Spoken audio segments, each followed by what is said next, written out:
Exam में पूछा जाता है।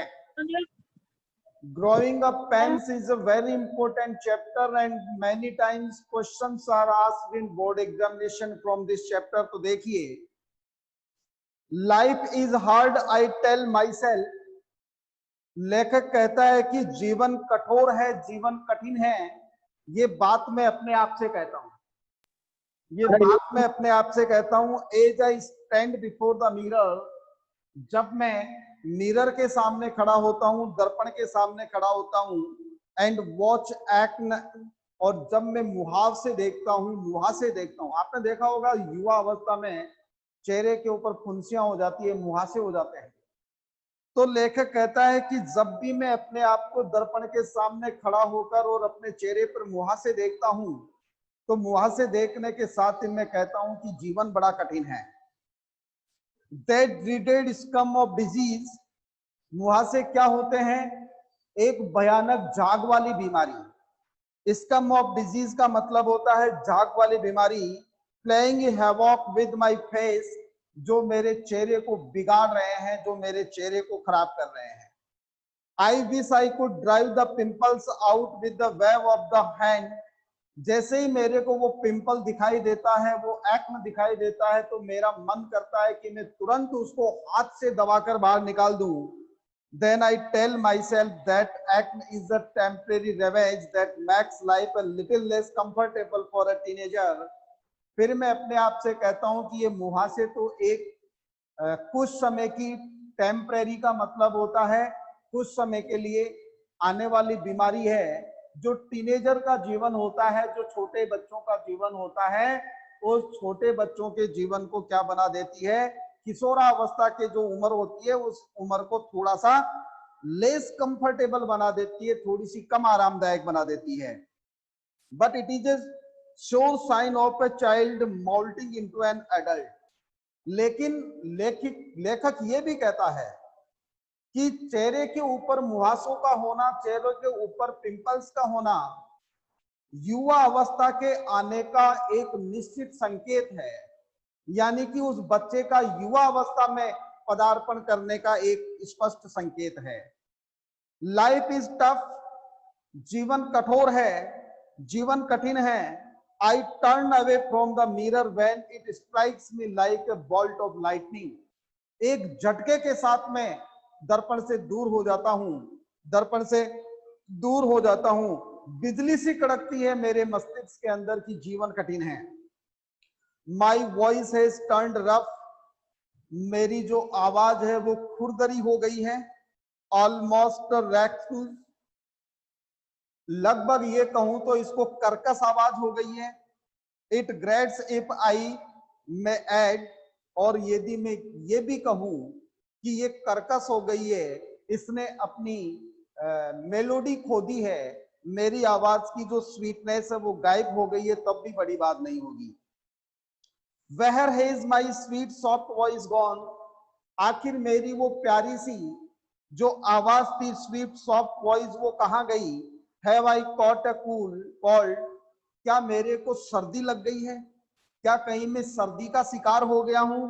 सच gruffness goes hand in hand with the cold, क्योंकि इस प्रकार की कर्कशता, इस प्रकार का आवाज में भारीपन सर्दी लगने पर हाथों हाथ आ जाता है।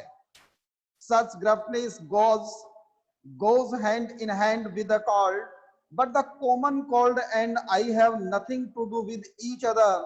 लेकिन एक सामान्य सी ठंड, एक सामान्य सी ठंड की बीमारी, सर्दी जुकाम जिसे कहते हैं, जिसका मेरे को किसी से कोई मतलब नहीं है। At least at this moment, यानी कि कम से कम इस समय तो। Is there an uncommon cold, is there an uncommon cold, a light banter lifts my speech. फिर मेरे को लगता है कि कहीं ये कोई असाधारण ठंड तो नहीं लग गई है मेरे को। मतलब लेखक को युवा अवस्था में पहुंचने का आभास होता है और उसके होठों के ऊपर एक हंसी, हंसी जो होती है उसकी आत्मा में एक खुशी महसूस होती है। A common cold is common to all mankind, सामान्य सी सर्दी जुकाम समस्त मनुष्य जाति के लिए सामान्य ही होती है।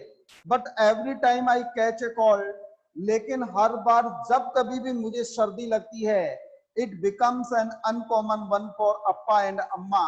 लेकिन मेरे को सर्दी जुकाम हो जाती है तो मेरे मम्मी पापा के लिए, मेरे अम्मी और पापा के लिए ये असाधारण बात हो जाती है।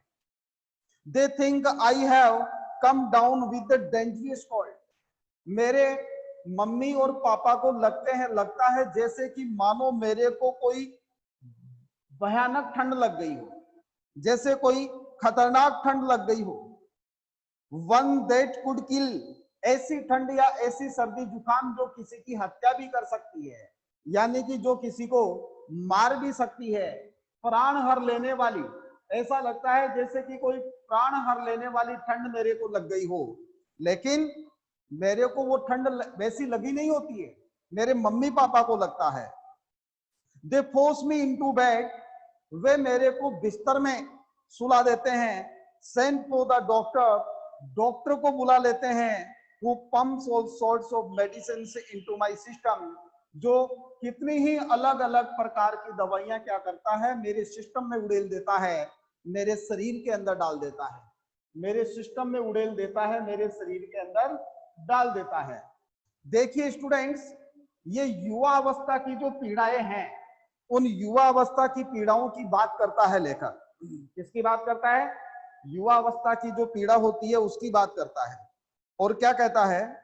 और ये कहता है कि जिस प्रकार से एक किशोरावस्था के अंदर बच्चा प्रवेश करता है तो किस किस प्रकार की परेशानियां उसके सामने आती है, किस किस प्रकार की जो दिक्कतें हैं वो उसके सामने आती है।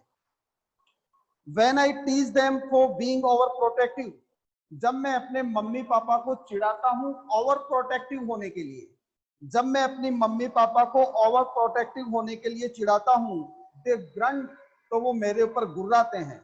How would you know, you are too young to understand for our fears. जब भी मैं कहता हूं कि पापा क्या डॉक्टर को बुला लिया, क्या मेरे को बिस्तर में ही लेटे रहने दे रहे हो, उठने नहीं दे रहे, क्या इतनी कौन सी बड़ी ठंड है, तो वो मेरे पर गुर्राते हैं। मुझे कहते हैं कि तू क्या समझेगा, तू अभी बहुत छोटा है, इन चीजों को नहीं समझ सकता।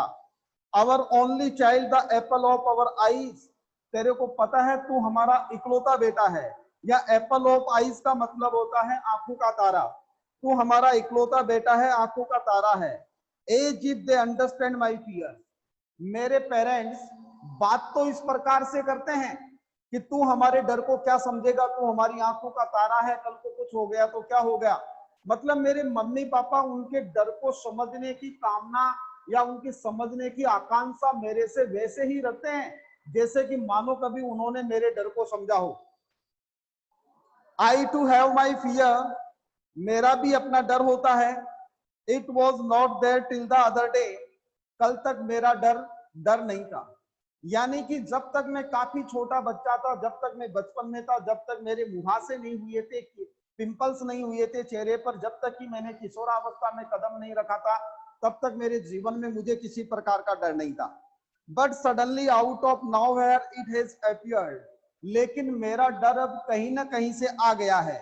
It fills all my waking thoughts and haunts my dreams too, इसने मेरे खुद के विचारों को और मेरे जो सपने हैं उन सपनों को भी अपने आगोश में ले लिया है। यानी कि अब मेरे सपनों के ऊपर भी डर है, अब मेरे जो विचार हैं वो भी डरे हुए हैं। I try to dispel the fear, मैं कई बार इस डर को दूर करने की कोशिश करता हूँ। डिस्पेल का मतलब होता है दूर करना। कई बार मैं इस डर को दूर करने की कोशिश करता हूँ। आई टेल माई सेल्फ, कैसे दूर करता है लेखक डर को? I tell myself only cowards fear, मैं ये कहता हूं कि सिर्फ डरपोक लोग डरते हैं। आई एम नो कवर्ड, मैं डरपोक नहीं हूं। But this bravado doesn't last long, लेकिन ये बहादुरी, ये मेरी बहादुरी, ये मेरी बोल्डनेस ज्यादा लंबे समय तक नहीं रहती है। The more I think of it, जितना ज्यादा मैं इसके बारे में सोचता हूं, the stronger becomes the hold of this fear, यानी इस डर के बारे में मैं जितना ज्यादा सोचता हूं उतना ही ज्यादा ये डर मेरे ऊपर पकड़ बना लेता है। I am no longer my usual self, अब मैं अपनी पहले वाली स्थिति में नहीं रहा, अब मेरी पहले वाली स्थिति नहीं रही। I have become a stranger to myself, इस डर के कारण मैं अपने आप से अजनबी बन गया हूं, यानी कि मैं खुद को ही नहीं पहचान पा रहा कि आखिर में क्या हूं, पहले क्या था और आज क्या हो गया। डियर स्टूडेंट्स, क्या होता है कि बचपन जब होता है तो बचपन में माता पिता की कही हुई बात बच्चों को इतनी ज्यादा ओड नहीं लगती, इतनी ज्यादा नकारात्मक नहीं लगती। लेकिन जैसे जैसे बच्चा किशोरावस्था में प्रवेश करता है तो किशोरावस्था में प्रवेश करने के साथ ही माता पिता के द्वारा उसके ऊपर लगाई जाने वाली रेस्ट्रिक्शंस, उसके ऊपर लगाया जाने वाला बंधन क्या करता है, उसको अच्छा नहीं लगता। माता पिता उसको खुला इसलिए नहीं छोड़ना चाहते कि कल को कोई बच्चा है कोई गलत रास्ते पर ना निकल जाए, इस समय भटकने वाली उम्र होती है। और जो बच्चा होता है वो ये सोचते हैं कि अब मैं बड़ा हो गया, बच्चा नहीं रहा, इसके बावजूद भी माता पिता मेरे से बच्चे जैसा व्यवहार क्यों करते हैं। This is the problem. माता पिता उसको स्वतंत्रता देना नहीं चाहते, बच्चा जो है वो परतंत्र रहना नहीं चाहता। तो ये एक समस्या है जिसमें इस अवस्था के अंदर बच्चे और माता पिता दोनों एक दूसरे से दूर होने लगते हैं, दोनों एक दूसरे के लिए अनजान होने लगते हैं। Till the other day, I used to feel happy when Amma walked in unannounced, surveyed the room, gently chided me. पहले जब मैं ज्यादा छोटा था या जब मैं छोटा था और मेरी मम्मी बिना बताए कमरे में आ जाती थी, मेरी मम्मी बिना बताए जब मेरे कमरे में आ जाती थी वह बड़े प्यार से मुझे डांटती थी, मुझे बहुत अच्छा लगता था। मतलब जब मैं छोटा था, किशोरावस्था में मैंने प्रवेश नहीं किया था, उस समय मेरी मम्मी का बिना बताए मेरे कमरे में आना और फिर बाद में मेरे को डांटना, ये कहना इज दिस रूम और पिगस्टी, अरे ये तेरा कमरा है या सूरों का बाड़ा, and quickly got down to the task of cleaning the room, और ये कहते हुए तुरंत मेरी मम्मी नीचे बैठकर कमरे की साफ सफाई करना शुरू कर देती थी। She would work at with total dedication. मेरी मम्मी जब मेरे कमरे की सफाई किया करती थी तो पूर्ण डेडिकेशन के साथ करती, पूर्ण समर्पण के साथ करती थी। The books would go back into the bookcase. किताबें जो होती थी वो फिर से अपने स्थान पे चली जाती थी, यानी बुक केस के अंदर रख दी जाती थी, और साइड रैक्स या साइड के अंदर जो रैक्स लगे हुए थे उनमें रख दी जाती थी। The caps and pens pulled apart by me, और पेन तथा पेन के ढक्कन को जो मैं खोल खोल कर अलग करके रख देता था, वुड गेट रीयूनाइटेड, वो आपस में फिर एक दूसरे से बंद हो जाते थे, बन जाते थे। And bits and pieces of crayons and dot of the floor would go into the bin, और फर्श के ऊपर जो चौक के टुकड़े पड़े हुए होते थे वो फिर से डस्टबिन में चले जाते थे। Dust would be swept of the table and the room would gain a fresh look, table के ऊपर से धूल वगैरह जो होती थी उसको झाड़ दी जाती थी और जो कमरा था वो एक बार फिर से फ्रेश लुक में दिखाई देता था, यानी कि कमरा एक बार फिर से तरोताजा दिखाई देता था। How I hate her now she comes, she does have that, when she does that. तो पहले जब मैं बच्चा था, यानी कि पहले जब मैं किशोरावस्था में नहीं पहुंचा था, किशोरावस्था में मैंने प्रवेश नहीं किया था, उस समय मेरी मम्मी की इस प्रकार की एक्टिविटी मुझे बहुत पसंद थी। लेकिन how I hate her now when she does that, लेकिन आज मेरी मम्मी यदि इस प्रकार से कोई एक्टिविटी करती है तो मुझे घृणा होती है। बिना बताए मेरे कमरे में आना मुझे अच्छा नहीं लगता, बिना बताए मेरे कमरे में आना उसका मुझे अच्छा नहीं लगता। दूसरी बात और देखिए, और इस प्रकार से ये कमरा है या सूरों का बाड़ा, ये कहना उसका मुझे अच्छा नहीं लगता। I have put up a warning on the door, मैंने दरवाजे पर एक चेतावनी लिख दी। नॉक बिफोर यू एंटर, यानी कि कमरे में प्रवेश करने से पहले दरवाजा खटखटाए। बिना the above instruction is a very warning, और इस इंस्ट्रक्शन के नीचे मैंने एक वार्निंग भी लिख रखी है। माई रूम लव इट और हेट इट, ये मेरा कमरा है, मैं इससे प्यार करूं या घृणा, तुम्हें क्या मतलब है, ये मैंने उस पर लिख रखा है। अम्मा सीज द नोटिस, अम्मा जो होती है वो इस नोटिस को देखती है। Behaves as if it's Greek और लैटिन, लेकिन ऐसा व्यवहार करती है जैसे कि मानो ये कोई यूनानी भाषा में लिखा हुआ है। She continues to step into my room unmindful of my privacy, वह आज भी मेरे कमरे में बिना दरवाजा खटखटाए बिना मेरी प्रिवेसी की, बिना मेरी एकांतता की परवाह किए कमरे में आती रहती है। How can I make her understand that I need privacy? मैं मेरी मम्मा को कैसे सिखाऊं कि मम्मा अपने छोटा बच्चा नहीं रहा, मैं किशोरावस्था में हूं, मुझे प्रिवेसी की जरूरत है। If only she sense the gusmer thin curtain that has come up between me and my parents, ऐसा प्रतीत होता है जैसे कि मानो कोई मकड़ी का जो जाला होता है जो दिखाई तो नहीं देता। आपने देखा होगा स्टूडेंट्स कि मकड़ी का जो जाला होता है वो दिखाई नहीं देता, लेकिन जब हमारी बॉडी से टच होता है तो हमें एहसास होता है कि ये जाला है। तो लेखक कहता है कि उसी प्रकार की मिसअंडरस्टैंडिंग, मकड़ी के जाले के समान मिसअंडरस्टैंडिंग मेरे और मेरे पेरेंट्स के बीच में आ गई है। यानी कि वो दिखाई नहीं दे रही कि वो मिसअंडरस्टैंडिंग है क्या, लेकिन हम दोनों के बीच में आ गई है। Is this what growing up is all about, a matter of individuality, a snapping of bond, और individuality a snapping of bonds? क्या is this what growing up is all about, the matter of individuality, snapping of bonds? क्या किशोरा अवस्था एक ऐसी अवस्था है जो अपने खुद के लिए जो प्यार के बंधन होते हैं उन बंधों से छुटकारा पाना होता है? क्या किसी प्रकार की इसके ऊपर जो वो लगी रहती है रेस्ट्रिक्शन, क्या वो रेस्ट्रिक्शन से मुक्ति पाना चाहता है? इसको यहाँ अंडरलाइन कीजिए और अंडरलाइन करने के साथ ही इसके आगे के आज के क्वेश्चन लिखिए। और आज जब तुम क्वेश्चन मेरे से पूछो तो इस चैप्टर से क्वेश्चन मत पूछना बेटा, तुम्हें क्वेश्चन पूछना है पिछले 2 चैप्टर से। इस चैप्टर को फिर अपन आगे वाले चैप्टर के साथ यूज करेंगे।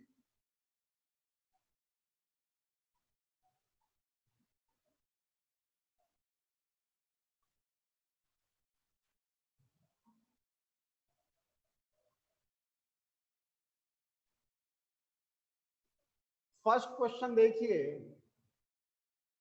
what is an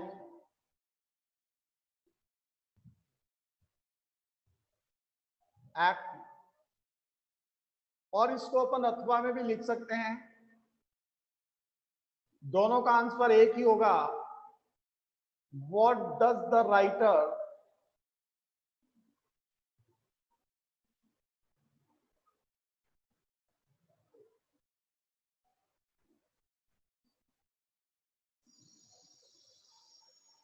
लेखक इसके बारे में क्या कहता है?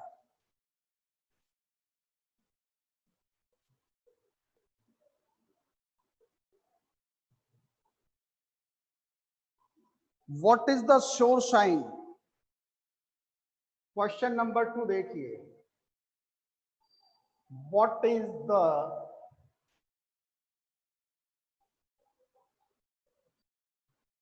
shore shine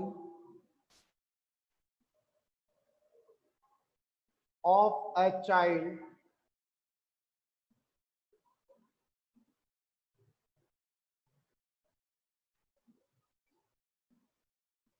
molting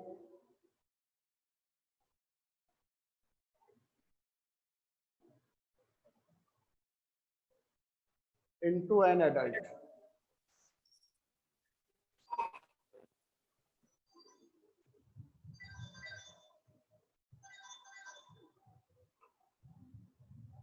हेलो, अंदर आ जाओ ना, अंदर बैठो, पा रहा हूँ 5 मिनट में चाहिए।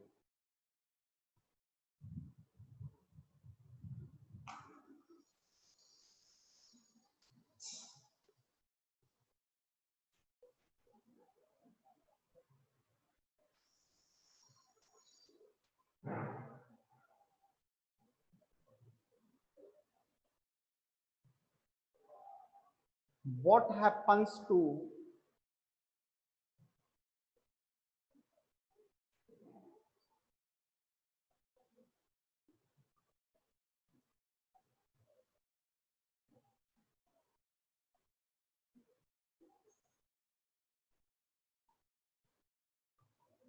into an adult?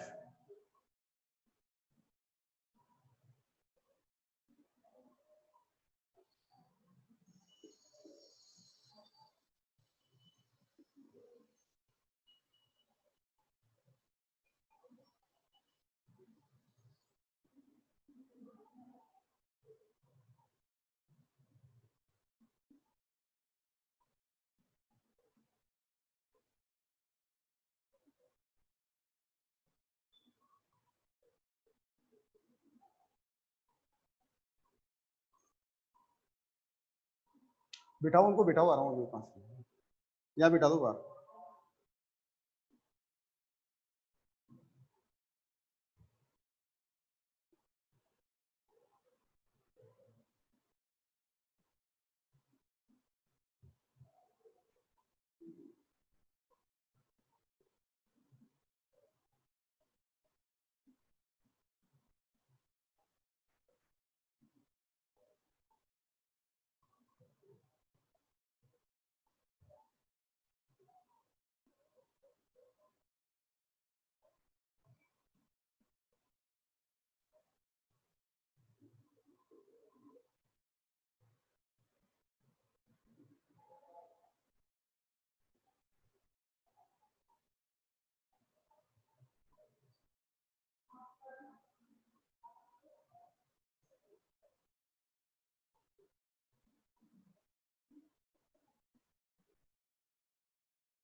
सबसे पहले बेटा आप इसका स्क्रीनशॉट ले लो, take a screenshot and tell me have you done or not. Take the screenshot and tell me have you done or not. Okay, ठीक है बेटा। बाकी जो है, thanks a lot for joining me and see you tomorrow.